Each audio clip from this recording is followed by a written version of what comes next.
দোস্ত বাংলাদেশ বেশ কয়েকটি গোল মিস করলেও ভারতের বিপক্ষে দাপুটে ফুটবল খেলেছে।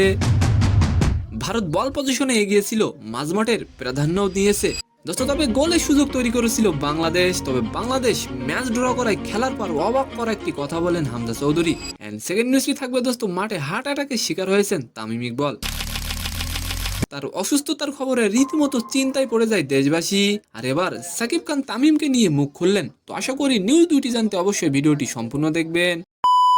দোস্ত লেবাননের রেফারি হুসাইন আবো শেষবাসী বাজানোর আগে থেকেই ভারতীয়দের মুখ ভার। দোস্ত তার কারণ হিসেবে জয় দেখতে সে ফিরতে হচ্ছে গোল শূন্য ড্র নিয়ে। যার কাছে সবচেয়ে বেশি প্রত্যাশা ছিল সেই সুনীল ছেত্রী কিছু করতে পারেননি দলের জন্য। দোস্ত ইন্ডিয়ার কোচ বলেন ভারত খুব বাজে ম্যাচ খেলেছে। দোস্ত ভারতের কাছ থেকে বাংলাদেশের না জেতার কারণ হিসেবে আপনি কোনটিকে দায়ী করবেন অবশ্যই কমেন্ট করে যাবেন। দোস্ত ম্যাচ শেষ হওয়ার পর সাংবাদিকদের মুখোমুখি হন হামজা চৌধুরী। সেখানে একজন প্রশ্ন করেন আজকের ম্যাচটি জেতা উচিত ছিল কিনা। উত্তরে হামজা বলেন হ্যাঁ আমাদের জেতা উচিত ছিল। আর এবার আলোচনা করব তামিম ইকবলকে নিয়ে। দোস্ত মাঠে হঠাৎ করেই হার্ট অ্যাটাক হয় তামিম ইকবলের।